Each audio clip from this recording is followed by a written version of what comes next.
You found it. Your home for the best content on your favorite team, the Fighting Tigers of LSU. Do us a favor, subscribe to the channel, leave your comments below, and be sure to smash that like button.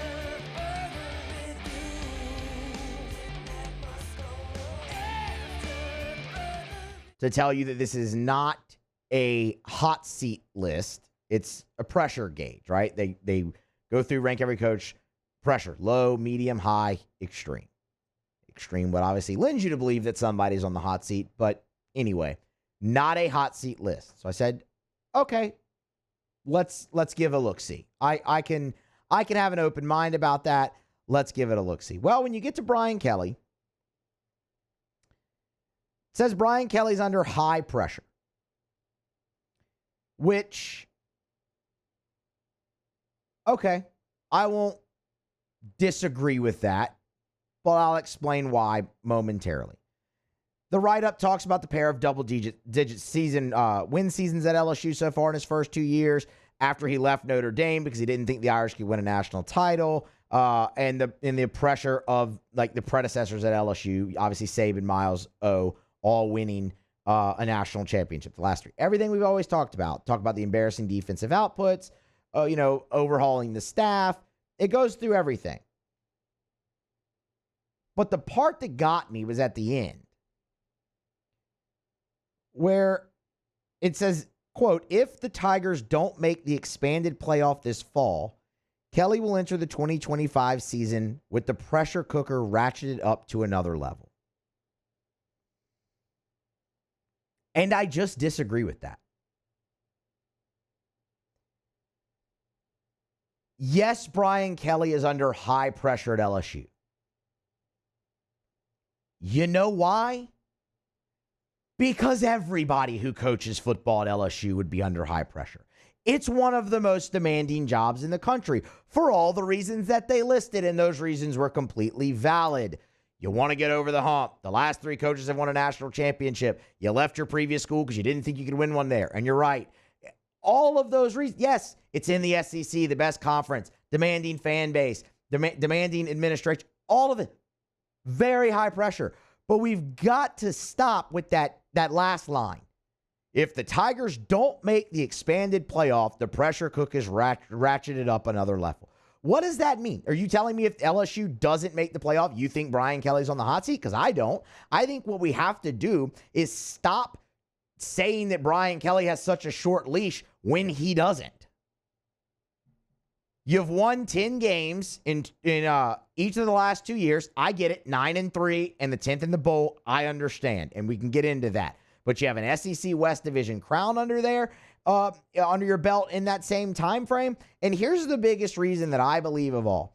I think heading into year 3, which you've seen you've seen Brian Kelly have immense success at each of his stops. 1. But number 2, I believe they finally have it where they want it at LSU in that building to steal a word Brian Kelly used an awful lot his first 2 years, from an alignment standpoint. I think you finally have the pieces in place staff-wise to make this thing work at LSU. That's a conversation we've had plenty, whether that's bringing in Bo Davis, which they mentioned Bo Davis by name in this write-up, bringing back Corey Raymond, bringing back Blake Baker to run, Frank Wilson. You have all these Louisiana ties combined with great coaches on the field. You finally have that where you want it. Look at the way LSU's recruiting right now. We just talked about it with Shea Dixon in the last hour. LSU's set up to go on a heater potentially on the recruiting trail here through the summer months, specifically on the defensive side of the ball, specifically at positions of need. You have a top 3 class right now, which you only have 12 commits in. Alabama, who's one spot ahead of you in the recruiting rankings, has 21 commits. You have 12, and you're nipping on their heels. I'm not going to sit here and disparage Alabama's recruiting class. I'll leave that to Scone. But what I'm saying is it just shows you that look at the pace you're on. And that's all, a lot due to the success you've had on the field with a guy like Joe Sloan, who's now, by the way, your offensive coordinator, play caller, and quarterback coach. Cortez Hankton, great developer of talent at the receiver position, great recruiter, another guy with, Louisiana ties, who also co-offensive coordinator. That plays into it. And then all the defensive guys that we just mentioned. Yes, you have to win games. I get it. But if you look at LSU's win total, they're right on par with where they were last year, 9. Okay, if LSU goes 9-3 this year, which is plausible. If LSU goes 9-3, they're going to be right on the doorstep of the college football playoff. You probably won't make it. You could, depending on how things shake out around the country, but you probably won't. You'd probably be right on the outside looking in. But having that, possibly getting to another 10-win season, having everything in place and the way that they're recruiting, would you really be like, that darn Brian Kelly, he can't hack it, he can't do it here, he's on the hot seat. If they don't do it now, then it's over. Some people probably will. But those people don't necessarily think rationally. It's going to depend a lot on how it would look. If LSU completely bottomed out, if their defense was as bad as it was in 2023, and they completely bottom out and go 7-5, then okay. Yeah, ratchet that pressure cooker up. But if LSU hits their win total, is right there on the doorstep of the playoff, and just misses it with everything else they have going, give me a break. You gotta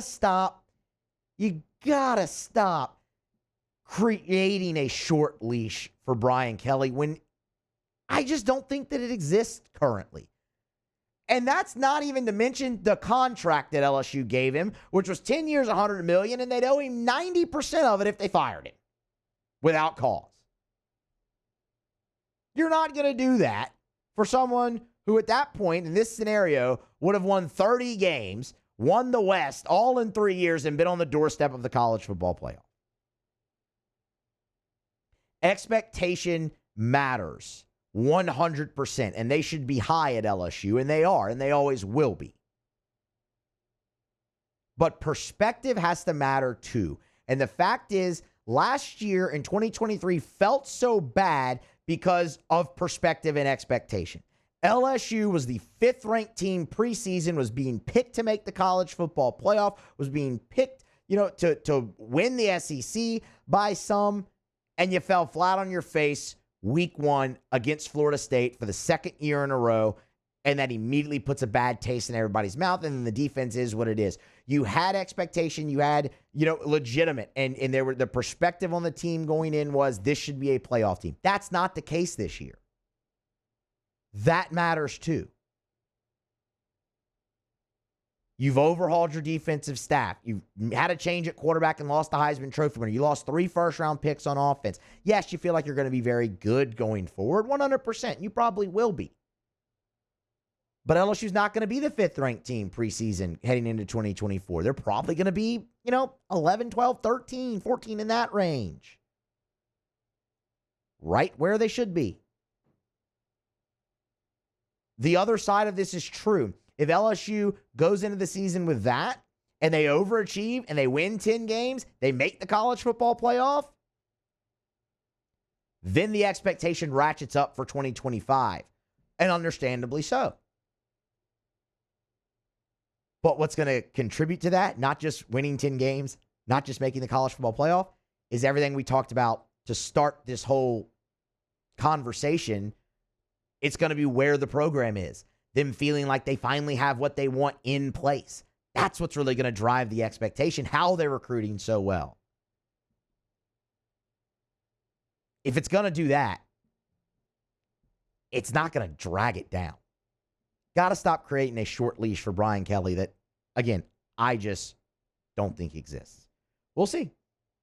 We'll get our answer shortly. Tigers report for fall camp next month, and we'll be off and running. Hell, before that, SEC Media Days, more than a week from less than a week from today, we'll be there. So Conversation not just getting started, and it's far from over. Hey, thanks so much for watching. Please leave your comments. I love to interact, and be sure to hit the red subscribe button below.